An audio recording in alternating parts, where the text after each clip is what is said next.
djeco!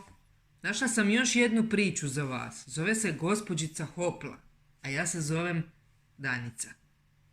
E sad, ovu je priču napisala poznata sportska novinarka Milka Babović, a slikovnicu je oslikao akademski slikar Matija Dražović.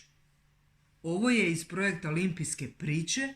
Dakle, to su priče o stvarnim junacima, stvarnim velikim sportašima koji su počeli vježbati tako kao mala djeca. Sve su priče iz projekta grada Rijeke, Remove i sportske lektire. Lijepo se namjestite, idemo na daleki sjever, idemo upoznati jednu gospođicu. Evo pred vama jedna velika karta. Za zemlje u kojima su zime hladne i traju dugo, s puno snijega i leda, kažemo da su to sjeverne zemlje. Ima ih više, a za jednu već sigurno znate, to je Finska, u kojoj živi djed Božićnjak. Donje susjedna sjeverna zemlja je Norveška. U njoj počinje naša priča. U toj Norveškoj su zime duge i hladne. Padne mnogo snijega. Zimskim radostima poput grudanja, valjanja u snijegu, sanjkanja i skijanja nema kraja. Na klizalištima je uvijek veselo, a tamo gdje su djeca u Norveškoj na snijegu i ledu su i odrasli. Znate li zašto? Pa zato što se vesele zimskim radostima na snijegu i ledu jer su to naučili kad su i oni bili djeca. Zato Norvešku i zovu zemljom zimskih sportova. Glavni grad Norveške je Oslo. U njemu je živjela obitelj Heni. Kao pravi Norvežani, svi su se bavili sportom. Majka Selma ljeti je plivala, igrala tenis, a zimi je i skijala i klizala. Otac Wilhelm u mladosti je bio među najboljim biciklistima na svijetu. Kad se zaposlio i oženio, imao je manje slobodnog vremena, pa je za zdravlje ljeti igrao tenis, a zimi je i on iskijao i klizao. Njihov sin Leif slijedio je primjer roditelja. I on je iskijao i klizao.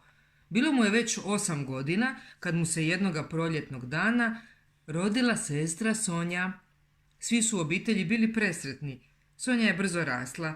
Ljeti na svježem zraku, sjeni drveća u njihovu dvorištu na travnjaku je i prohodala. Bila je sićušna, ali čvrsta i živahna beba. I Sonja je zimu upoznala na norveški način.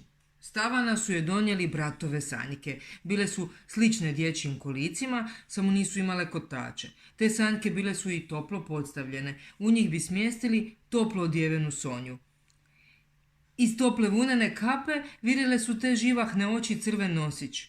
U blizini grada Osla šume su s mnogo širokih staza za skijanje i sanjkanje. Ali budući da na sjeveru sunce zimi vrlo rano zađe, te su staze i osvjetljene, onako kao ulice. Običaj je bio onuda šetati nakon škole ili posla radi čistoga zraka. Cijela obitelj Heni je uživala u skijanju, ali ne, naravno, nisu zaboravili Sonju u sanjkama. Pažljivo ih je vukao pas Husky koji bi se s vremena na vrijeme okrenuo da provjeri je li s malenom sve u redu. Kad god bi majka sjela za glasovir i svirala, Sonja bi bila u blizini i pomno slušala glazbu. A zatim bi počela skakutati u ritmu glazbe. Majka je znala da to rade sva djeca na svijetu i nije mislila da će njezina djevojčica zato postati slavna plesačica i pjevačica. Ipak ju je u vrtiću upisala u plesnu skupinu. Sonji je tada bilo samo 5 godina. Već je znala plivati i sigurno hodati sa skijama na nogama. Brzo je učila i uvijek, ama baš uvijek bila je jako dobre volje. Djed Božićnjak odredio je budućnost Sonje Heni. Ostavio joj još pod borom preljepi dar, klizaljke. Sonji je tada bilo 6 godina. Ne zna se tko je djedu Božićnjaku pisao u Finsku što želi malena Sonja. Mislim, tada još nije znala napisati tako važno pismo. Možda su to u njezino ime učinili mama i tata, jer roditelji mogu zamijeniti djecu u ozbiljnim poslovima kao što je pisanje djedu Božićnjaku. Oni najbolje znaju što njihova djeca žele. Sonja se toliko razveselila klizaljkama da ih je odmah obula i pokušala hodati po tepihu. Jasno, nije skinula štitnike jer je znala dobro da bi naoštrene čelične klizaljke bez štitnika oštetile njihov lijepi tepih, ali tu je noć spavala s klizaljkama u naručju. Već sljedećeg jutra bila je na klizalištu. Uz nju je bio njezin prvi trener, brat Leif. Iako mu je bilo samo 13 godina, klizao je vrlo dobro. Znao je poučiti one koji su bili početnici. Sonja je napredovala i vrlo se brzo izdvojila od svojih vršnjakinja. Bilo je očito da je klizanje pravi sport za nju. Vrlo brzo naučila je sve što je Leif mogao pokazati. Upisali su je u klizačku školu najboljeg kluba u Oslu. Otac je plaćao tada najboljeg učitelja klizanja, a ona je marljivo trenirala. Sonja je voljela i školu. Bila je dobra učenica, ali je imala sve manje vremena za redovne školske obaveze. Nije izbjegavala školu, a ni roditelji ne bi to dopustili. Ipak teško je bilo uskladiti nastavu, trening klizanja i učenje baleta. Zato su roditelji odlučili da će Sonja nastaviti školovanje s privatnim učiteljima. Radili su sa Sonjom kod kuće kada nije trenirala. I počela su i prva natjecanja. Sonja je postala prvakinja Osla u skupini djevojčica od 8 do 10 godina.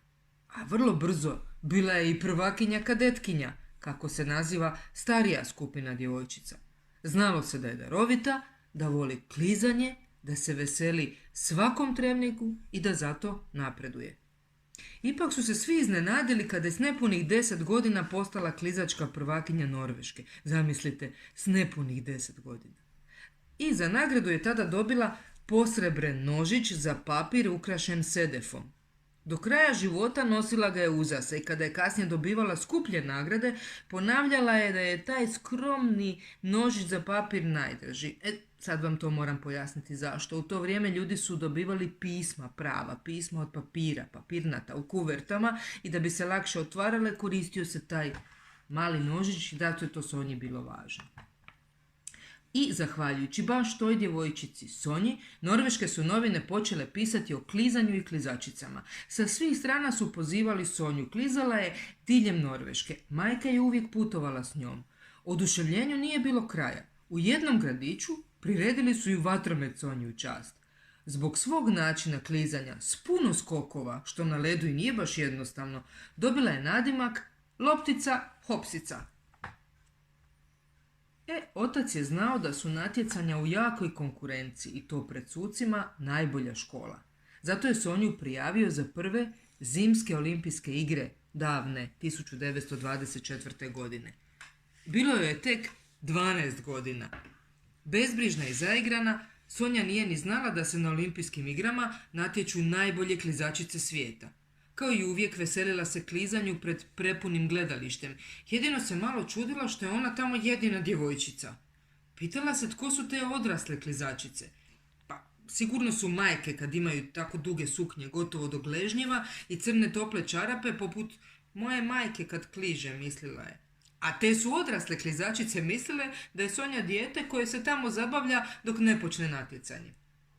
Ali kad je na led doskakutala djevojčica u kratkoj plisiranoj suknjici, svi su je gledali kao da je pala s neba. Sonja je nasmijana pozdravila suce i naklonila se gledateljima, kao da je kod kuće. Na prve zvuke glazbe krenula je i pala na led svom svojom dužinom. Ali brzo je skočila na noge i glasno viknula hopla. Ponovo se naklonila i počela ispočetka. Gledatelji su bili oduševljeni, jer takve skokove, korake i piruete nisu vidjeli nikada prije. Ali na kraju je bila posljednja, 8. Loše je izvela obvezni program školske likove. Zadatak je bio klizaljkom urezivati u led pravilne kružnice. Njezine su bile onako sličnije kvrgavim krumpirima. Starije su klizačice ipak bile vještije pa su dobile i bolje ocjene. Sonja nije o tome mnogo razmišljala, ali roditelji jesu. Trebalo je to naučiti. Dobila je novog učitelja i brzo je to svladala. Sjetite se i vi da su i automobili što ste ih crtali u početku onako u vrtiću imali kvrgave kotače. Odrasli su vam pomogli, vi ste se potrudili i na kraju ste bez muke crtali lijepe okrugle kotače. Sonja je isto tako napredovala, klizala je sve bolje, putovala je s majkom i nastupala na svim velikim natjecanjima i pobjeđivala. Njezini su programi bili nešto posve novo. Glazba i pokreti mlade klizačice bili su tako skladni da se ponekad činilo da Sonja klizaljkama svira na nekom posebnom glazbalu na tom ledu. Bilo je i drugih novosti. Sonja je prva klizačica koja je crne klizačke cipele zamijenila bijelima. Haljinice koje je smišljala njena majka bile su lepršave, vedrih boja. Pristajale su uz uvijek nasmijanu Sonju i zato su sve mlade klizačice željele biti baš poput nje. Odrasle klizačice naučile su od djevojčice Sonje da moraju promijeniti odjeću ako žele klizati kao ona. Jer neke su pokušale izvesti piruetu u dugoj suknji od teške tkanine, ali nakon 2-3 okreta suknja bi se zaplela za klizaljku i omotala im se oko nogu pa su za cijeli čas bile na ledu. Mislim, zamislite da vaša mama u uskoj dugačkoj suknji i cipelama s visokom potpeticom pokuša brzo trčati. Pa taj bi pokušaj završio već nakon drugog koraka prilično neugodnim padom. I tako, već na drugim zimskim olimpijskim igrama suknje svih odraslih klizačica bile su skraćene do koljena. Sonja nije razmišljala o tome, klizala još bolje i ljepše i redovito pobjeđivala. Nije ni slutila da su najbolje odrasle klizačice počele slijediti baš njezin primjer. Sa 24 godine već je bila osvojila mnogo nagrada, bila je najbolja klizačica svijeta. Mnogo djevojčica koje su imali sreću vidjeti je na ledu zavoljelo je klizanje. Pitate se, zar nisu gledale klizanje na televizijskom programu? Ne, jer televizije tada nije bilo. Ali film je tada već polako osvajao svijet. Sonja je napustila natjecanje i vrlo brzo postala filmska zvijezda. Prekrasnim klizačkim revijama najviše je učinila za klizanje. Milijuni ljudi mogli su vidjeti sad taj sport i zavoljeti ga i početi klizati. Sonja je, zahvaljujući klizačkim revijama, zaradila i dosta novca. Pomagala je obitelji. Bila je zahvalna jer je znala da je za njezine privatne učitelje, klizačke trenere i putovanja obitelj potrošila mnogo novca. Pomagala je gradnju domova za djecu bez roditelja te stare i nemoćne. Kako je voljela slikarstvo, kupovala je umjetničke slike po cijelom svijetu. Bilo joj je 48 godina kada se konačno vratila u Oslo. I njezin muž Neil Onstad imao je lijepu zbirku umjetničkih slika, ali sve su darovali rodnom gradu. U blizini Osla, u gradiću, čije je ime malo teže izgovoriti, ali ja ću pokušati. U Heovikoedenu, u jednoj lijepoj zgradi, smješten je dom umjetnosti Henny Onstad. U tom je muzeju zbirka svih Sonjinih nagrada, priznanja i pohvala, ima ih oko 600.